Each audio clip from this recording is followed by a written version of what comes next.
Sometimes it's always confusing when you see politicians coming out to say that this is one of the best elections we've had in recent times, and you see some other politicians saying that this is one of the worst elections that have been conducted by the electoral umpire,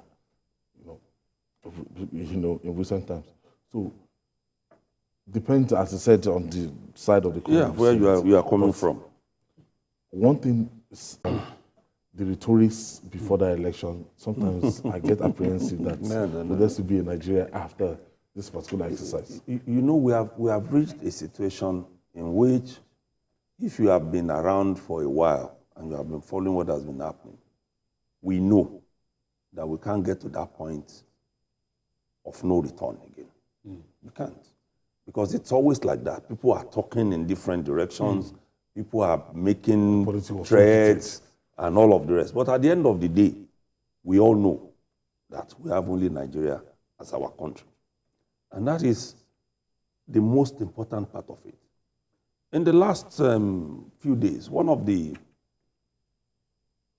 outstanding things I've seen on Twitter was this series of tweets by the former statistician, Bureau of Statistics.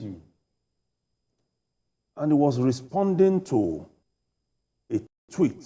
He wrote that separately, but he brought it to Twitter by one of the outspoken,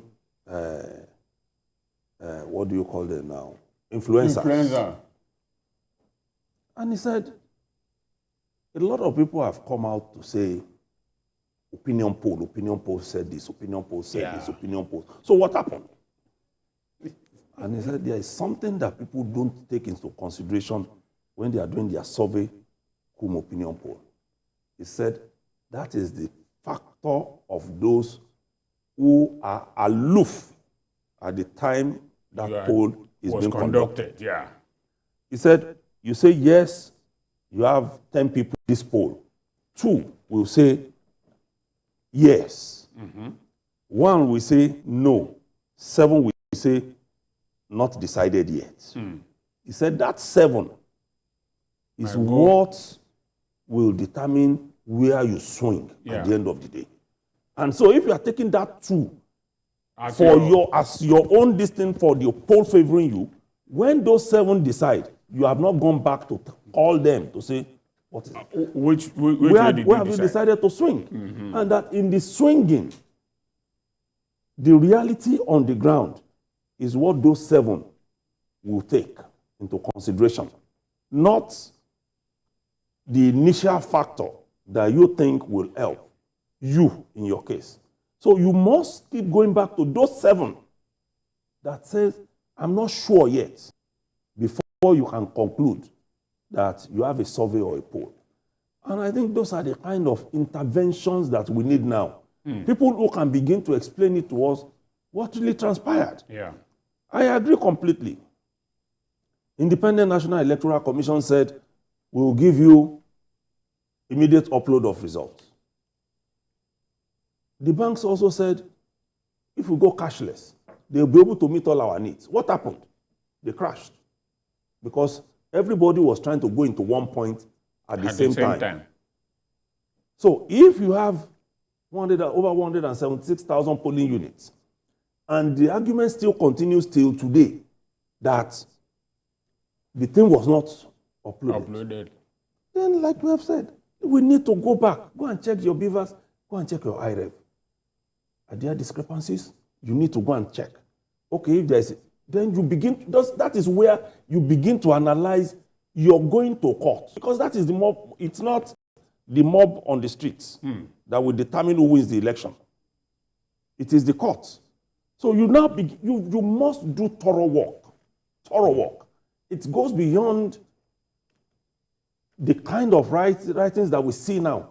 They promised us this. They did not deliver this, yet it has fallen flat. Nobody will hold on to that forever. But what are the realities on ground? These papers that were scanned to the IRA, are they different? Are the results? Those are the things that people should now be talking about. We should be sober at this moment. and not encouraging this mob mentality that we are trying to go into. It won't help anybody. Because like I said here on the program one day, when they had this rally, just at your back here, this Ojota Park, even those of us who were journalists, who came to cover them, they were not spared. They damaged my car. When it begins, it begins. Yeah. Nobody is spared. They won't even recognize who is the chairman of one party or who led the protest when the thing goes out of hand. So we need to be careful and follow, number one, what the bishop advised us. Let's go to the court. And then let's see the election for what it is. Is it 100% bad? If it is not 100% bad, then let's go back.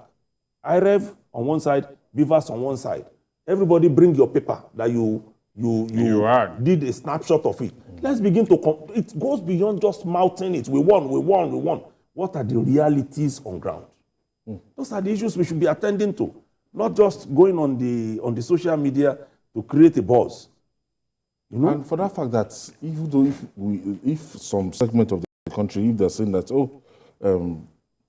if a segment of the country, if they're saying that, look, that election was flawed, it wasn't free, it wasn't fair, would that be enough to call for interim government or cancellation of that result?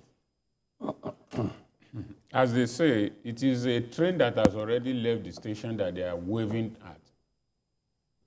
There is no election, the election that has been held, the result has been announced. There is no need for any interim government. There is no cancellation. If you cancel it, let's take a look at, even if you go ahead and cancel now, are you going to hold that election between now and May 29? And will it satisfy those who may eventually lose again? So look, the thing has been held, and you weigh your options. Nothing can be done. The country might be thrown into crisis. How more do you want to vote again? Where are you going to get those resources to organize the election all over again? I mean, will the people be willing to come out and vote again? So the issue now is all nerves should be calmed. Let us wait for what the courts will say. When the court pronounces, we all know there's nowhere else you can go. And let us even look at it. When the court pronounces now, what do? The court will make its judgment.